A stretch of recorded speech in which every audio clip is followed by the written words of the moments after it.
anaknya serius. Tapi yang kurang begitu serius adalah orang tuanya. Boleh duit, oke ini disunat, anggaran di coba kayak ada anak terus kemudian jotosi siapa itu gara-gara cinta lagi. Oh Allah.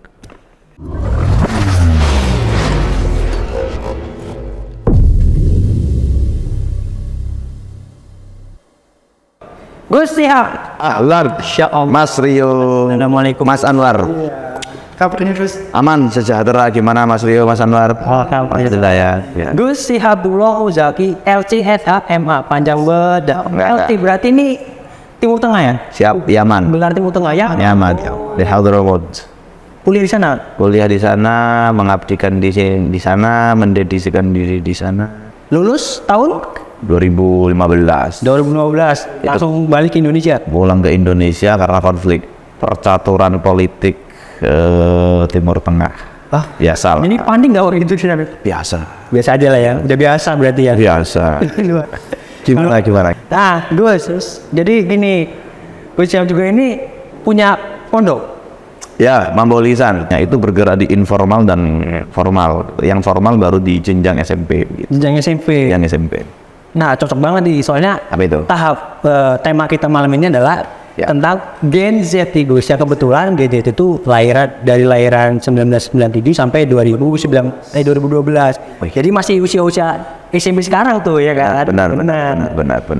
Gen Z, mungkin stigma yang ada di pikiran kalian adalah Gen Z, generasi yang gaul, modern, dan semua serba ingin mudah. Berdasarkan sensus penduduk 2020, Gen Z menduduki peringkat pertama dengan jumlah 74,93 juta jiwa, atau setara 27,94% dari populasi masyarakat di Indonesia ya. Ini cukup menarik untuk dibahas mengingat angka itu adalah mayoritas.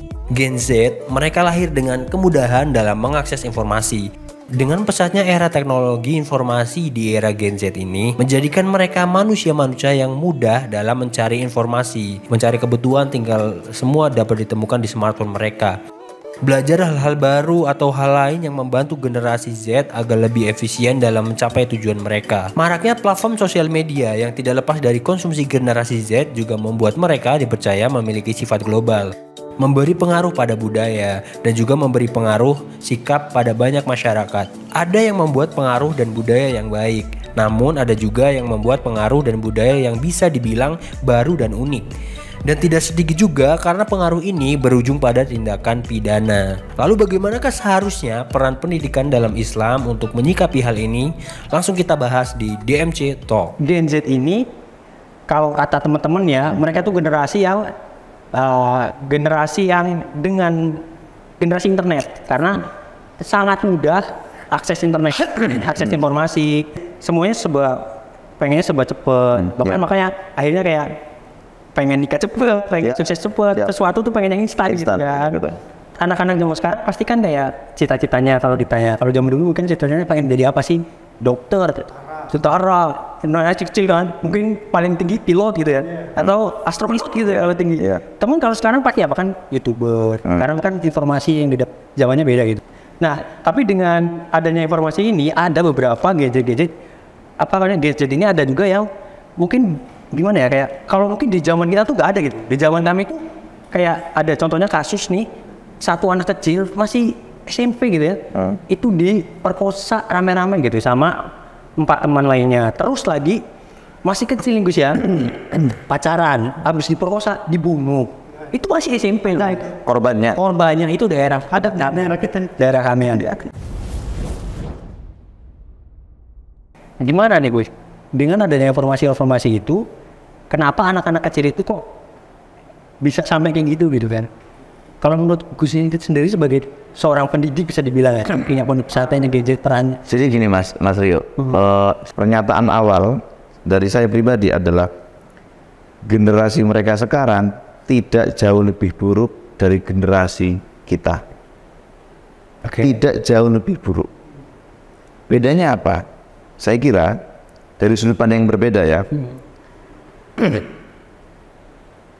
Bedanya kalau sekarang segala jenis tindak kriminal itu diliput oleh Jadi maksudnya kalau zaman dulu informasi nggak susah didapat, jadi kalau ada kasus-kasus tuh nggak ketahuan gitu ya? Iya. Ya, Mek. Kan sedikit diposting jadi viral. Tapi apa zaman dulu itu anak-anak kecil itu melakukan tindakan seperti itu? Misal masih kecil loh ini, kayak aku aja nih ya.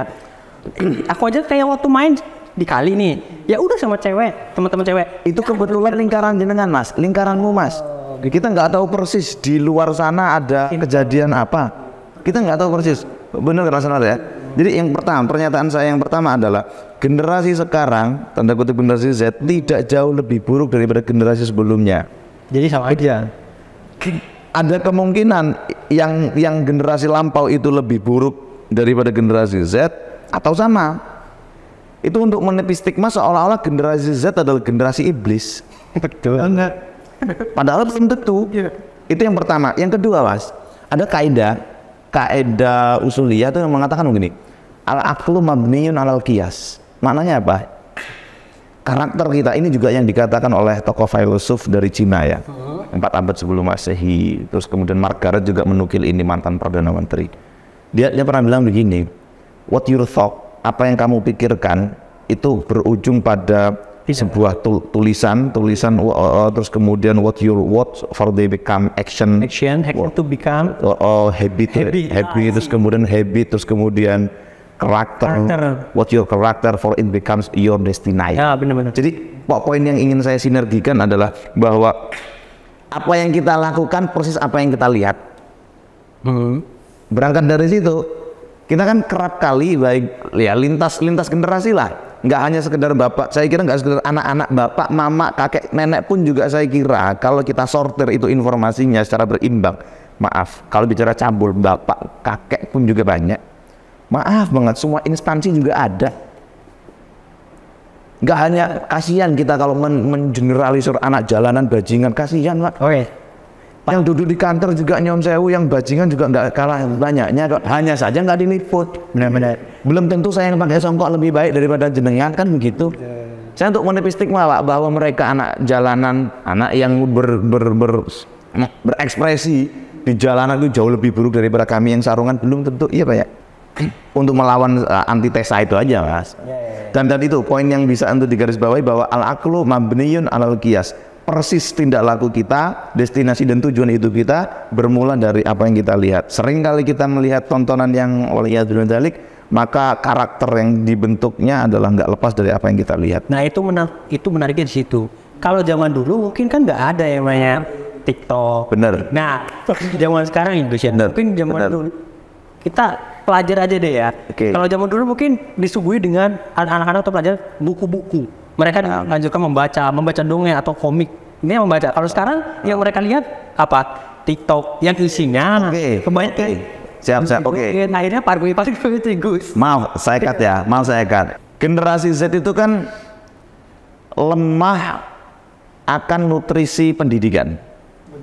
Pendidikan moral. Pendidikan figur. Mereka kehilangan figur. Mereka kurang figur. Kenapa? Karena saya kira pemerintah itu kurang begitu perhatian kepada kita. Satu misalnya soal pemerataan fasilitas terhadap sekolah swasta pendidikan. Itu satu. Yang kedua, bagaimana nasib teman-teman guru honorer saudara? Siap. Apa itu? Gaji per bulan cuma 180.000 ya. Generasi kita generasi muda itu tergantung pada gurunya kan. Terus guru makin baik, otomatis makin baik. Itu gimana menurut? Sepakat. Jadi pendidikan itu bukanlah seutuhnya menjadi tanggung jawab tenaga pendidik. Pendidikan tanggung. Iya. Tapi juga tanggung jawab kita. Tak terkecuali jenengan, saya, security yang ada di depan dan seterusnya. Tanggung jawab kita semuanya. Utamanya dari pemerintah. Jadi maaf, peran pemerintah terhadap kita sebagai anak bangsa kurang begitu terlibat. Belum lagi ketika misalnya masyarakat Oman sudah menikah, dikasih tanah Pak dari pemerintah. Dikasih tanah. Kalau dia melaporkan bahwa sudah melahirkan, dikasih transportasi. Transportasi pertama wajib pajak. Kalau dia ketahuan atau melaporkan bahwa dia memiliki transportasi roda 4, 2 lebih dari 1, maka transportasi yang kedua bebas pajak. Tuh Pak, peran penting pemerintah terhadap kemajuan kita sebagai anak bangsa. Itu satu poinnya. Dan itu satu poin. Kalau kita tarik ya benang merah antara fenomena ini dengan terma dan terminus agama. Nabi itu ulama itu pernah bilang begini. Peradaban bumi itu akan hangus ketika terjadi dua hal. Yang goblok ini kerap kali dia mencuit ngomong. Kemudian yang pinter malu karena dihantui oleh takut sombong, takut riak, takut congkak gitu. Rusak gitu. Dalilnya tasawuf.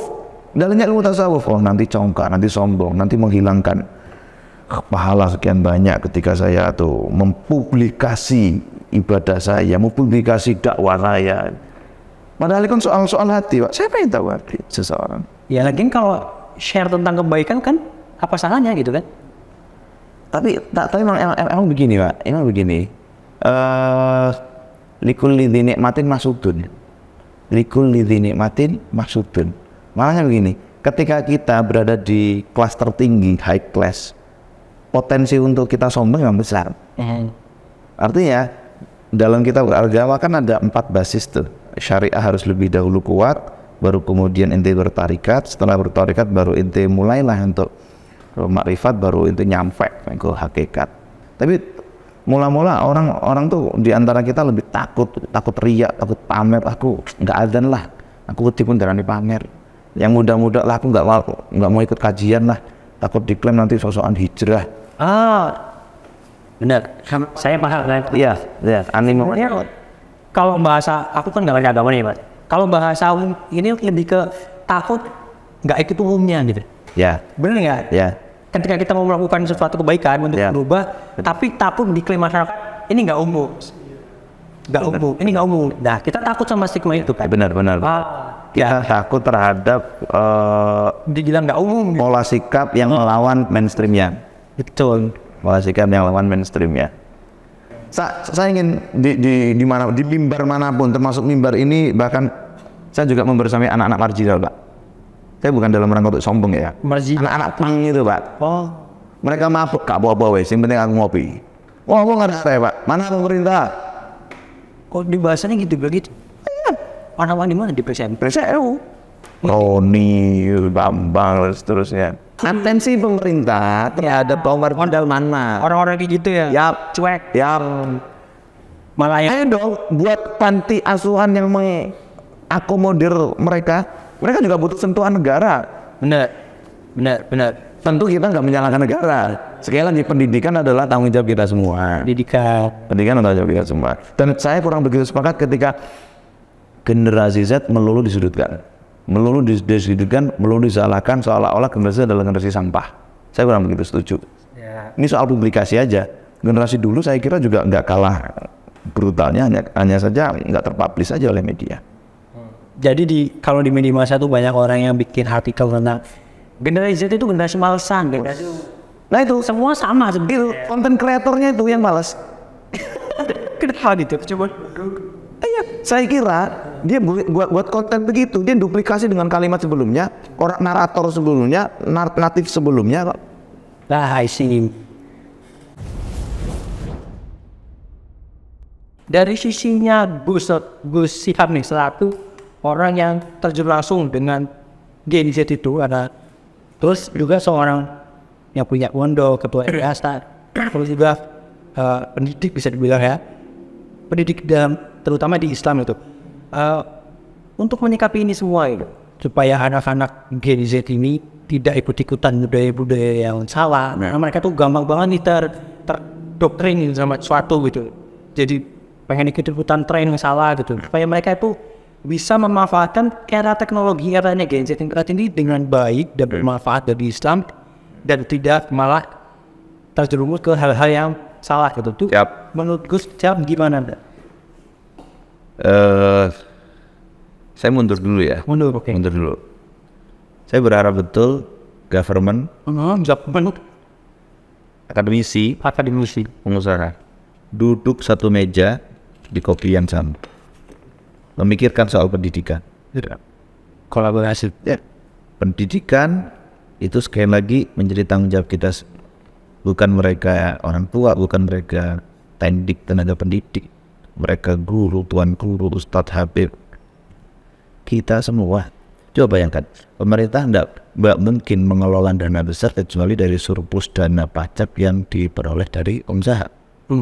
Pengusaha itu tentu akan berjalan secara masif kinerja korporasinya ketika memang dilindungi oleh negara. Negara dana zakat anggaplah atau dana bantuan itu diarahkan ke akademisi yang dikelola secara baik demi untuk keberlangsungan pendidikan. Saya kira sinergitas antara ketiga tadi itu perlu untuk diorbitkan. Sinergitasnya perlu untuk diorbitkan. Sekarang kita maju. Soal anak dalam hal ini generasi Z akan menjadi soleh secara sosial, soleh secara spiritual. Anarki, tindakan anarki di jalan itu kan karena sosialnya kurang begitu dinafkahi. Sosialnya kurang begitu dinafkahi.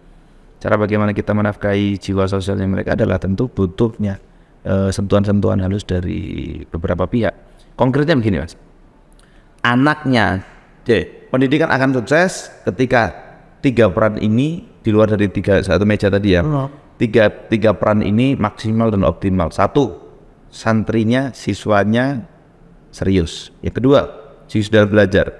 Yang kedua, gurunya serius dalam mengabdi, bukan bekerja, mengabdi. Upah dan profit dari mereka para pengabdi adalah tugas pemerintah lagi-lagi. Ya kan? Ini setelah yang duduk di meja itu setelah bubar loh ya. Ya setelah bubar, jadi mereka emang udah kolaborasi, udah ingin mensejahterakan orang-orang yang terlibat untuk membuat generasi jadi lebih baik. Dan itu konkretnya. Ya konkretnya. Jadi karena udah selesai nih ya. Misal yang menjamin kesejahteraan orang-orang yang terlibat di sana dan segala macamnya ini udah komplit nih. Nah lalu sekarang santrinya? Santrinya, siswanya itu benar-benar dalam belajar, kemudian orang tuanya itu benar-benar dalam mencari nafkah, tanda kutip halal, kemudian yang terakhir adalah gurunya benar-benar dalam mengabdi. Sinergitas ini terbangun lagi-lagi, akan terbentuk pola akhlak yang baik, pola sikap yang baik, pola tutur yang baik. Kita coba guys, bayangkan kalau gurunya serius, anaknya serius, tapi yang kurang begitu serius adalah orang tuanya. Golek duit, oke ini disunat, anggaran di kebiri. Coba deh, ada anak terus kemudian jotosi, adalah nggak tahu di negeri seberang itu kan, jotosi siapa itu gara-gara cinta lagi. Allah. Tradisi kita adalah ketika ada orang yang melakukan dosa yang dihakimi pelakunya, padahal mestinya dosanya yang buruk itu dosa, sifat jeleknya. Ya, ada orang melakukan maksiat, ya justru kita hakimi pelakunya, mestinya maksiat ya. I see, ya kan? Jadi saya benci tindakannya, bukan orangnya. Benar. Kalau kata guru kami, ikrahil ma'asiyah walan 'asi. Kalau ente mau bencilah maksiatan, jangan ente benci. Benar. Tapi kalau orangnya terus-terusan buat kejahatan ini gimana? Contoh ya, kita pergi ke masjid. Pergi ke masjid. Bawa sendal. Sendalnya hilang. Kecewa. Jumat berikutnya pergi lagi. Hilang lagi. Itu sebetulnya jauh lebih baik daripada sendalnya tuh nggak nyampe ke masjid. Jadi poin yang bisa saya sampaikan, yang bisa saya visualisasikan adalah, coba dari kasus yang sama, dianggaplah ini sebuah musibah, tapi sudut pandangnya berbeda. Jangan yang dilihat sendalnya, aku nang masjid sendalnya hilang terus loh. Masuk masjid mana? Akhir kesimpulannya masuk masjid kudune, seharusnya mikirnya itu dari sisi yang lain. Ya Allah, ini lebih baik sendalku hilang daripada sendalku nggak nyampe ke masjid. Karena saya kecewa terhadap tradisi yang melestari di dunia Islam. Lebih baik kehilangan sendal itu. Soal sudut pandang aja, soal sudut pandang. Saya misalnya maaf banget, saya jomblo, atau saya menikahi salah seorang wanita yang sudah mau menikah. Stigma yang beredar di masyarakat itu buruk. Kamu udah usia di kepala 3 masih juga belum menikah, atau kamu menikah, maksud menikahi dia Soal sosial ini melulu kita yang selalu didiskreditkan, selalu disudutkan. Dan kita kecewa. Padahal kalau dari sudut pandang yang lain, kita mestinya berbangga hati, berbaik hati. Apa kata Nabi ya? Kata Nabi begini, man asyiko fa'affa thumma mata syahida. Kok ada orang menahan rindu pengen nikah? Kok ada orang pengen nikah terus kemudian takdir belum berpihak? Pengen nikah tapi takdir belum berpihak. Kemudian kok mati? Dia mati dalam keadaan syahid. Dia mati diberikan predikat sebagai orang yang jihad di jalan Allah. Kalau dia pengen nikah, pengen nikah, terus kemudian menjaga kehormatannya, afif menjaga kehormatannya, kemudian dia meninggal. Dia mati dalam keadaan dia mendapati predikat syahid. Satu level dengan mereka yang jihad di jalan Allah di zaman Nabi Muhammad SAW. Tuh, sudut pandang yang lain yang perlu kita hasrati. Begitu pula misalnya ada seseorang yang, wah, kamu ganteng, kamu kaya, kenapa kamu nikahi janda dan seterusnya. Akhirnya kita pesimis, akhirnya kita jangan cengeng, jangan cemas. Bukankah kita yang beragama Islam pernah mendengar bahwa Nabi pernah bersabda, barang siapa yang menikahi janda, maka setiap tarikan dan hembusan nafas dihitung ibadah. Bagaimana nasibnya ketika kita di atas kasur terus kemudian berapa kali ibadah gitu. Masya Allah. Soal perspektif lagi-lagi mas, Sudut pandang. dan sudut pandang. Solusinya gimana terkait dengan fenomena generasi Z? Yang kalau di cara persentase ya anggaplah 20-30% itu mengarah ke perubahan positif, selebihnya itu negatif. Betul. Bicara soal solusi adalah cara bagaimana kita mengkonvert passion kita masing-masing yang memiliki tujuan yang sama demi untuk membangun sebuah peradaban yang diisi oleh lebih dari 80% adalah mereka. Masa depan Indonesia kan betul. Ya kan? Itu bagaimana cara kita membangun perubahan yang besar tapi rentan waktunya itu sebentar. Ayo satukan suara, satukan nafas, satukan ayunan. Passionmu apa? Misalnya di musisi, convert itu musisi, buat judul lagu, buat album, buat lirik-lirik yang mengarah kepada Allah. Konten kreator, convert passionmu mengarah pada cara bagaimana Allah itu bahagia dan ridha kepada engkau sebagai hamba, dan Muhammad itu ridha sebagai engkau sebagai umat. Saya dai misalnya, convert, jangan sampai iming-iming dunia, jangan sampai iming-iming di convert aja. Kalau cara convertnya lagi-lagi soal knowledge dong. knowledge. Cara menyampaikan knowledge. Cara knowledge ini termasuk bagian begini Pak. Termasuk bagian daripada cara pendakwah. Kan gini tuh. Adalah sebuah fakta yang nggak bisa dipungkiri adalah karakter dibentuk dari lingkungan. Betul, lingkungan yang membentuk lingkungan. Kalau ada studi filsafat mengatakan 80% ditentukan dari lingkungan, maka Islam mengatakan bukan 80%, dari 100%. 100%. Bayangkan Mas Anwar. Orang baik kalau masuk dalam lingkaran yang nggak baik. Kalau mati yang baik kok masuk lingkaran nggak baik, ini mati su'ul khotimah. Yang nggak baik gimana? Orang soleh dah, maaf ya. Orang soleh. Saya orang soleh, misal kami. Jangan. Gimana? Saya orang soleh. Main klub.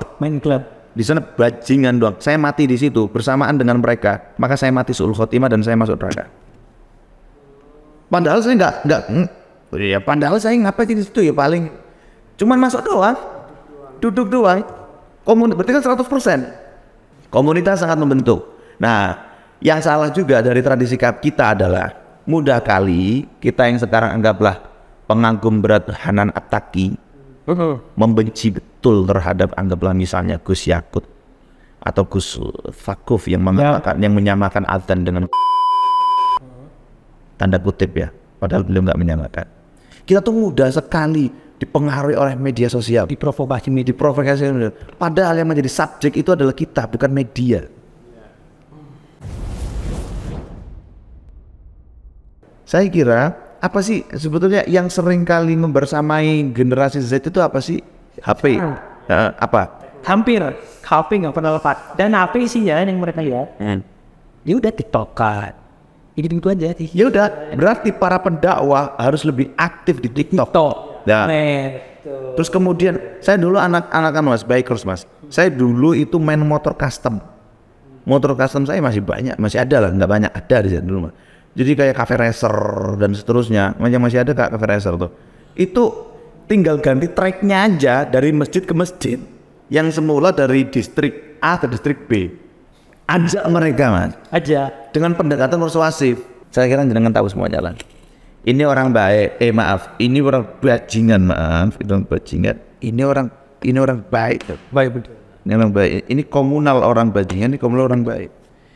Ini dapat hidayah, pengen taubat ke sini. Dek. Sampai tengah-tengah mati. Ini ada hadisnya. Sampai tengah mati. Kemudian malaikat azab mau ngambil ini dan mau dieksekusi. Kata Allah, malaikat turun kamu. Ikut mediasi. Kan yang malaikat azab ini ngambil mau diazab, yang malaikat rahmat ini ngambil mau ditaruh di sini.